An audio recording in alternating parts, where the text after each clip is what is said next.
Bienvenue à l'Assemblée chrétienne de la croissance, une famille dans laquelle les gens se métamorphosent en personnes d'influence et d'impact. Le message d'aujourd'hui porte sur une parabole qu'on trouve dans l'Évangile selon Luc, l'histoire de l'homme riche et du pauvre Lazare. Ce message fait partie d'une série d'enseignements sur les paraboles du royaume. Des enseignements qui sont très utiles à tout chrétien, car le royaume de Dieu a constitué le cœur du message de Jésus qui nous recommande de chercher premièrement le royaume et sa justice. Mais dans tous les 4 évangiles, le Seigneur a enseigné sur le royaume seulement sous forme de paraboles. Par conséquent, si nous voulons apprendre à mieux connaître le Dieu de Jésus-Christ et son règne, il nous faut comprendre les paraboles évangéliques. Je vous invite à suivre cette série sur les paraboles du royaume apportée par le Dr Kofi. Je reviendrai après le message pour vous transmettre quelques informations très importantes. Bonne écoute! Je vous salue, chers frères et sœurs en Jésus-Christ. Prenez garde au méchant maître argent. L'argent est au centre de notre système économique actuel. Il s'est imposé au fil des temps comme le seul moyen d'échange. Pour acheter n'importe quel produit ou service, il faut le changer contre l'argent. Cette valeur sûre, acceptée de tous, confère à l'argent un pouvoir immense. Raison pour laquelle il est important de savoir gérer et contrôler l'argent. En effet, l'argent est un bon serviteur, mais un mauvais maître. Quand on sait s'en servir pour notre bien et pour le bien d'autrui, cela en fait un bon serviteur. Mais attention, l'argent peut contrôler et dominer outrageusement les non-informés en les faisant tomber dans l'avarice et la cupidité. Et c'est justement pour nous enseigner comment nous comporter vis-à-vis de l'argent aujourd'hui, afin d'éviter le châtiment éternel que Jésus nous raconte en Luc 16, versets 19 à 31, l'histoire de l'homme riche et du pauvre Lazare. Il s'agit de l'histoire d'un riche qui, menant joyeuse vie, ignore la misère d'un pauvre pourtant proche de lui. Disons d'abord les versets 19 à 21. Il y avait un homme riche qui était vêtu de pourpre et de fin lin et qui chaque jour menait joyeuse vie et brillante vie. Un pauvre nommé Lazare était couché à sa porte, couvert d'ulcères et désireux de se rassasier des miettes qui tombaient de la table du riche. Et même les chiens venaient encore lécher ses ulcères. Donc, l'histoire parle d'un homme riche qui s'habille de vêtements somptueux, de pourpre et de fin lin.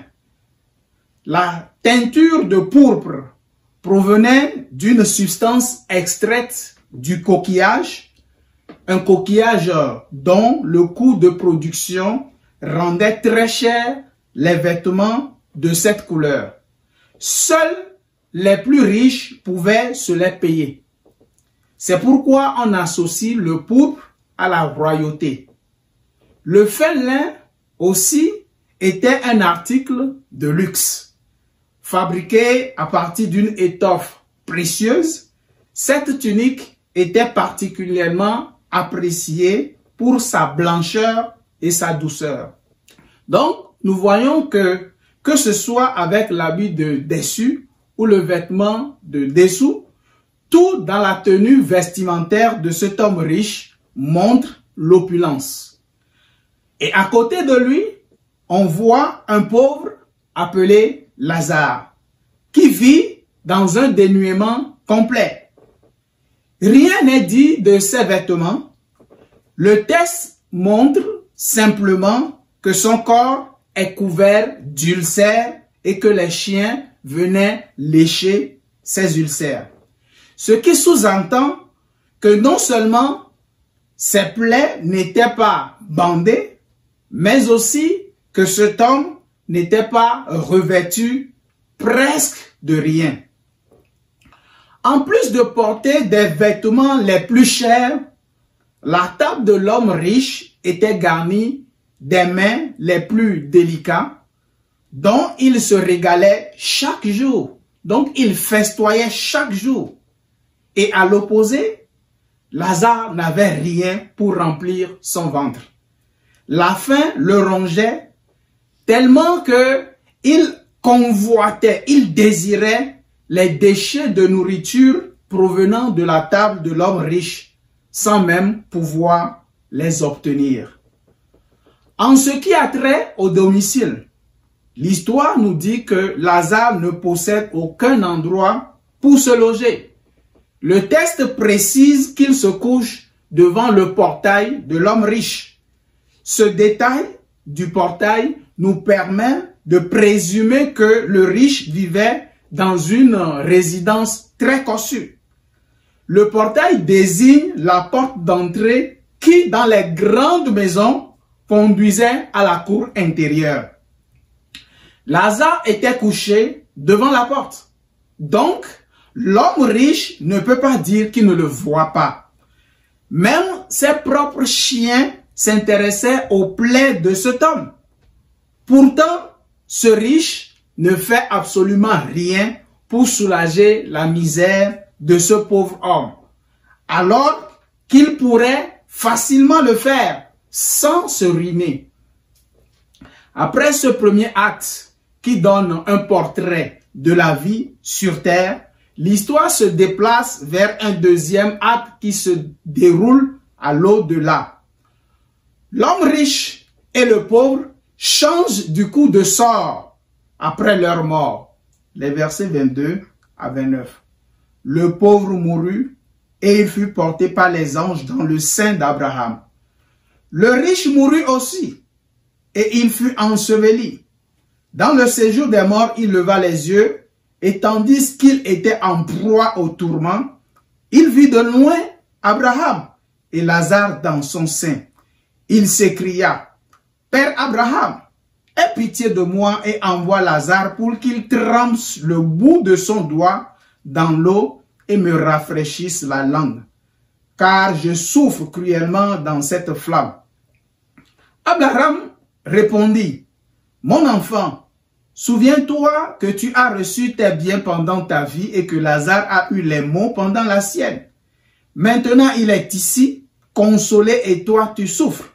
D'ailleurs, il y a entre nous et vous un grand abîme, afin que ceux qui voudraient passer d'ici vers vous ou de là vers nous ne puissent le faire. » Le riche dit, « Je te prie donc, Père Abraham, d'envoyer Lazare dans la maison de mon père, car j'ai 5 frères. C'est pour qu'il leur atteste ces choses, afin qu'ils ne viennent pas aussi dans ce lieu de tourment. » Abraham répondit, « Ils ont Moïse et les prophètes qui les écoutent. » Donc, le pauvre Lazare meurt en premier et il est porté par les anges dans le sein d'Abraham, un nom juif traditionnel qui désigne le lieu où vont les justes à leur mort. Il ne fait aucun doute maintenant que Lazare était un fidèle serviteur de Dieu, puisqu'il se retrouve dans le lieu de repos céleste où Abraham accueille les fidèles. Quel honneur, quel bonheur d'être auprès de l'un des personnages les plus élevés de l'histoire biblique. Quel contraste avec sa misère profonde sur la terre. Bien-aimé, il y a bien espoir. L'homme riche aussi meurt. Il est enterré, sans doute avec grande pompe, les fanfares, les pleureuses, les amis, tous y étaient sûrement. Des paroles élogieuses ont été entendues certainement dans les funérailles. Elles resteront sûrement gravées dans la mémoire des gens. Mais rien de tout cela ne laissait deviner le tourment qui attendait le défunt dans le monde invisible. Son âme se retrouve dans le séjour des morts, le Hadès, également un nom juif traditionnel, mais qui désigne le lieu où vont les pécheurs à leur mort. Donc nous voyons qu'en contraste de sa vie de fête continue en contraste de sa vie de festoiement continu, l'homme riche se retrouve maintenant dans une telle souffrance qu'il languit pour une goutte d'eau qui lui rafraîchisse la langue. Il lève les yeux et aperçoit de loin Lazare dans le sein d'Abraham. Il appelle donc Abraham et l'implore d'envoyer Lazare afin que celui-ci lui apporte un peu d'eau pour rafraîchir sa langue. Abraham lui explique alors le jugement que Dieu a échu aux deux. Il lui rappelle qu'il a reçu de bonnes choses pendant sa vie terrestre et que Lazare n'a eu que des malheurs. Maintenant, après la mort, lui, il souffre alors que Lazare est consolé. Abraham montre ainsi aux riches que son sort est pleinement mérité. Il lui dit même qu'il y a un gouffre entre les deux lieux pour lui souligner qu'il est impossible de changer cet état des choses. Sur la terre, alors que juste un portail les séparait, tout était encore possible. Mais maintenant, un grand abîme se trouve entre eux. Le riche ne discute nullement la perspective explicative d'Abraham. Par l'absence de réaction de sa part, on voit bien qu'il consent qu'il est juste que les choses se passent ainsi. Remarquez qu'il n'est pas reproché à l'homme riche d'avoir mené une vie de dissolution, une vie immorale. Abraham lui a seulement dit qu'il a reçu ses biens pendant sa vie, alors que Lazare a eu des maux pendant la sienne. Il est dit, tes biens, tu as reçu tes biens, pour bien montrer que l'attitude de l'homme riche à l'égard des possessions matérielles démontrait une absence de générosité. C'est sur ce point particulier que l'histoire fait porter la remontrance. Il aurait pu être un généreux bienfaiteur. Il aurait pu contribuer à alléger la détresse de Lazare. Mais il a préféré utiliser son argent pour son propre plaisir. Chaque jour, il menait joyeuse vie sans s'intéresser ni à ses prochains, ni à Dieu. Dans le contexte de cette histoire, cet homme n'est pas envoyé dans le séjour des morts pour ce qu'il a fait durant sa vie, mais à cause de ce qu'il a négligé de faire. Il n'a rien fait pour un malheureux qui se couchait devant sa porte. Il aurait été pourtant si facile de lui faire parvenir de la nourriture, ne serait-ce que quelques miettes. Mais non, il est resté égoïstement indifférent aux besoins du pauvre. Le fait même qu'il ait reconnu Lazare de loin et l'ait désigné par son nom indique qu'il le connaissait personnellement. Ce qui fait ressortir encore plus son insensibilité à l'égard du pauvre homme quand il était encore dans le besoin. L'homme riche a donc été condamné en raison de son insensibilité, une condition, retenez bien, que la richesse matérielle a tendance à engendrer si on n'y prend pas garde. Il ne vivait que pour lui-même, en consacrant sa fortune à ses plaisirs et à ses appétits, sans jamais se soucier des maux ressentis par ceux qui sont dans la détresse. Il est important de relever ici que tout comme l'homme riche n'est pas allé dans le séjour des morts à cause de sa richesse, Lazare non plus n'est pas allé au paradis à cause de sa pauvreté. Un point remarquable dans la conduite de Lazare est son silence, en dépit de toutes les circonstances. Il est resté couché dehors, affaibli par la faim. À chaque fois, il regardait au travers du portail, il remarquait des gens somptueusement vêtus en train de festoyer. Il les voyait savourés des mets raffinés et égayés par le vin. Ils faisaient beaucoup de bruit avec leurs éclats de rire. Ils savaient qu'il se trouve un pauvre devant la porte d'entrée, mais ils ignorent sa présence à chaque fois. Néanmoins, Lazare ne les a jamais maudits en disant « Vous n'êtes que des égoïstes, une bande d'escrocs, sans cœur. Vous nourrissez vos chiens, mais vous n'avez rien pour les pauvres. » Lazare n'a rien dit de cela. On ne voit jamais Lazare s'apitoyer même sur lui-même en blâmant Dieu pour ses malheurs, en disant par exemple, « Seigneur, pourquoi m'as-tu mis dans cette situation misérable? Qu'ai-je fait pour mériter toute cette souffrance? » Pas une seule plainte ne sort de la bouche de Lazare. Aucun signe d'amertume, bien qu'il ait eu toutes les raisons de se sentir misérable. Dans la rue, sans rien à manger, avec pour seul compagnon des animaux impurs. Et pourtant, Lazare accepte son sort sans la moindre lamentation. Tout au long de l'histoire, Lazare ne prononce pas un seul mot. Le silence de cet homme est absolument impressionnant. Un autre indice qui nous amène à penser que Lazare était un homme pieux se voit dans son nom. C'est la seule fois, notons-le, c'est la seule fois que Jésus donne un nom à un personnage dans une histoire parabolique. On peut en déduire qu'il l'a fait avec intention. Lazare est l'abréviation du nom hébreu Éléazar, qui signifie « Dieu est mon secours ». Le Seigneur Jésus voulait vraisemblablement indiquer par ce nom que Lazare cherchait et trouvait son secours en Dieu et qu'au sein de sa misère, il exprimait sa foi. Seul son nom semble parler pour lui. On a l'impression d'entendre ceci. Dieu est mon secours. Il est mon Seigneur et mon appui. Ma confiance est entière en lui. C'est à lui que j'exposerai ma cause. Un jour, il aplanira toutes les choses.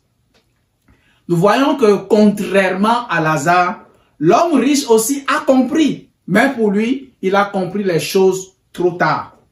Il comprend que notre destinée se décide maintenant. Les choix que nous faisons présentement conditionnent notre destinée éternelle. Une fois la mort intervenue, rien ne pourra changer. Le sort de chacun aura alors été décidé pour l'éternité. Il faut faire la paix avec Dieu dès aujourd'hui, bien-aimés, car personne ne sait ni le jour ni l'heure où la mort viendra le chercher. Quand l'homme riche a compris qu'il ne peut plus rien changer pour lui-même, il a pensé à ses 5 frères. Il implore Abraham que Lazare leur soit envoyé pour les avertir du risque de finir dans le même lieu de tourment que lui. Il parle à la manière d'un homme soucieux de sa famille qui admet avoir commis une erreur fatale au cours de sa vie.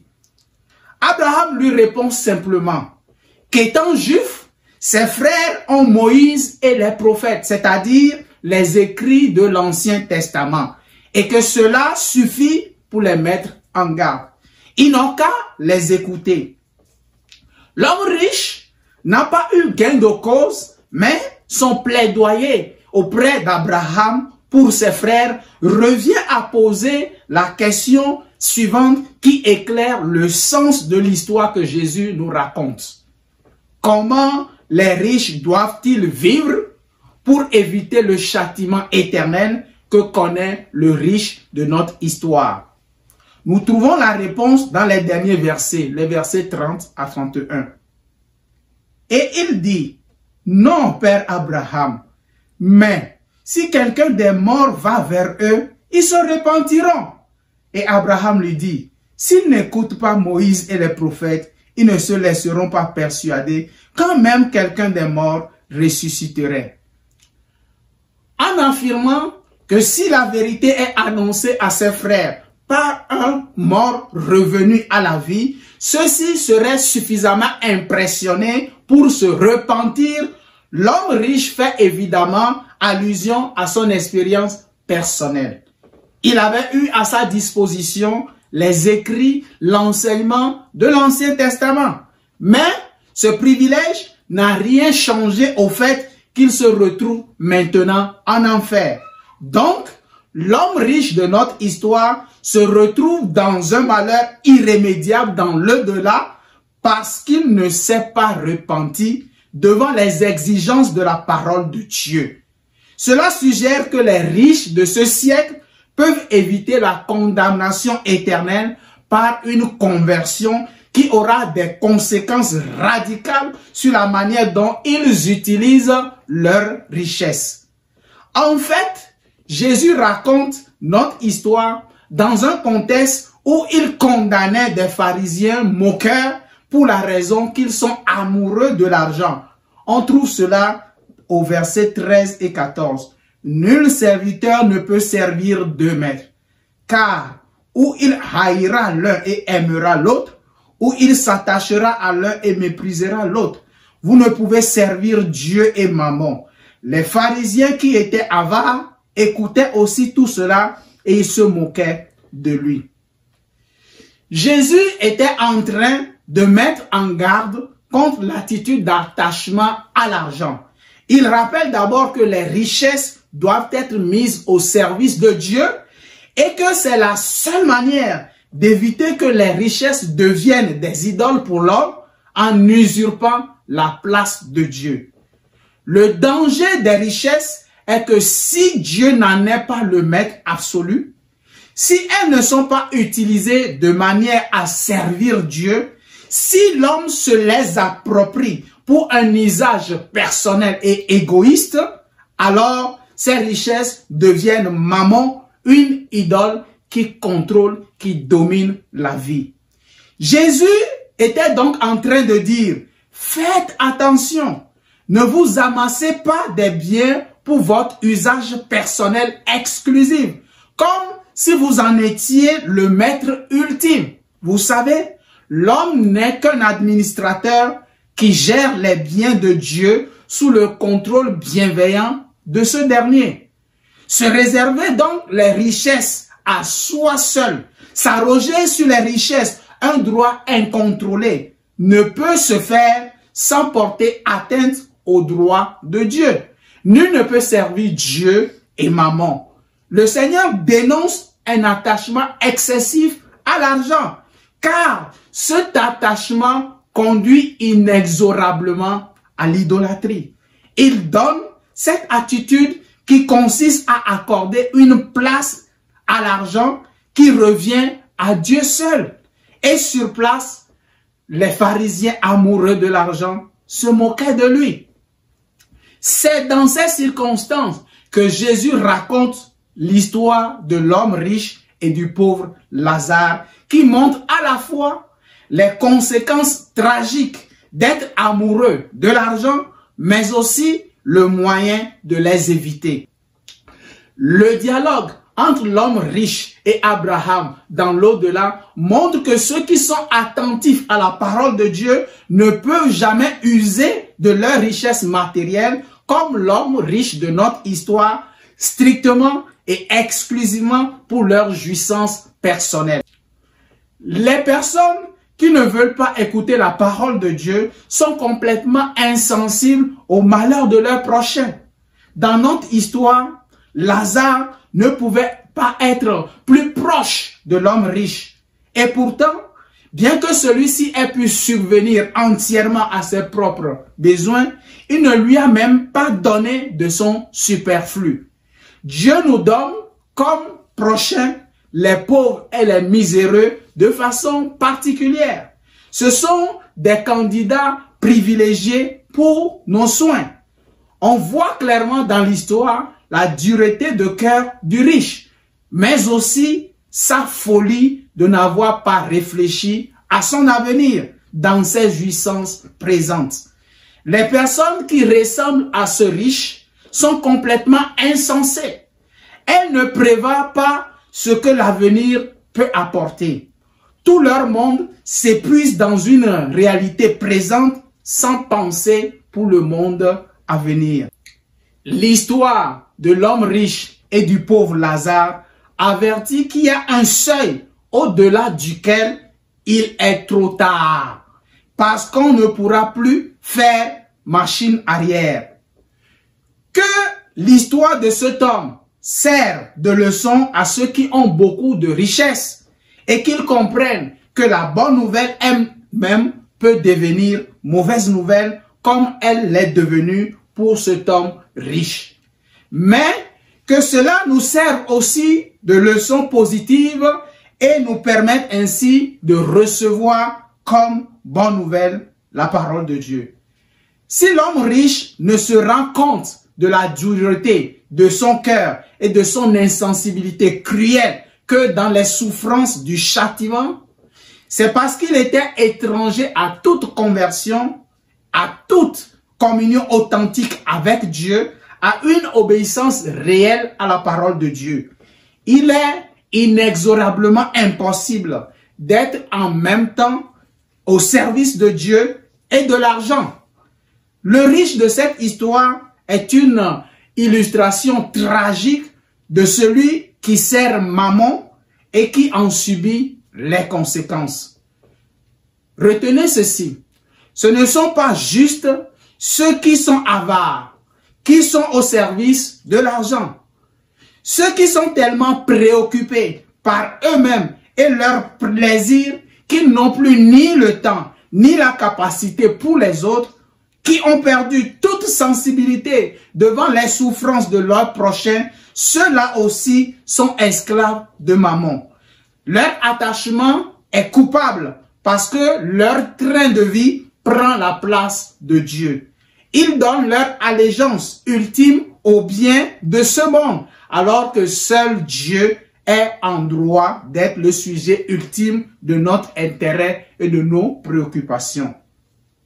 L'apôtre Paul écrit dans sa première lettre à Timothée un passage qui montre l'attitude que les riches de ce siècle doivent adopter à l'égard de la richesse matérielle. Disons 1 Timothée 6, versets 17 à 19. Recommande aux riches du présent siècle de ne pas être orgueilleux et de ne pas mettre leur espérance dans des richesses incertaines, mais de la mettre en Dieu qui donne avec abondance toutes choses pour que nous en jouissions. Recommande-leur de faire du bien, d'être riches en bonnes œuvres, d'avoir de la libéralité, de la générosité et de s'amasser ainsi pour l'avenir un trésor placé sur un fondement solide afin de saisir la vie véritable. Paul exhorte ici Timothée à recommander aux personnes riches de ne pas s'exalter à leurs propres yeux, de ne pas se confier en leurs richesses, mais plutôt en Dieu qui les a richement favorisés en leur donnant la jouissance de ces choses. De même, les personnes riches doivent abonder en bonnes œuvres et être promptes à partager leurs richesses. Bien-aimés frères dans le Seigneur, pendant que nous avons encore le temps, examinons notre vie.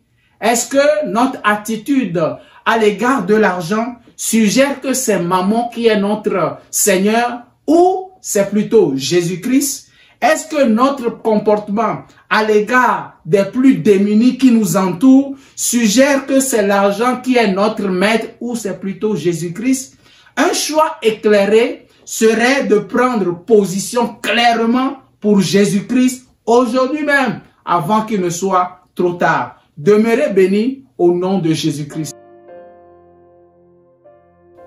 Amen. Nous remercions le Seigneur pour cette parole vivante qu'il nous a communiquée par le docteur Kofi. Notre prière est que chacun s'attache plutôt au Seigneur qu'à ses richesses matérielles.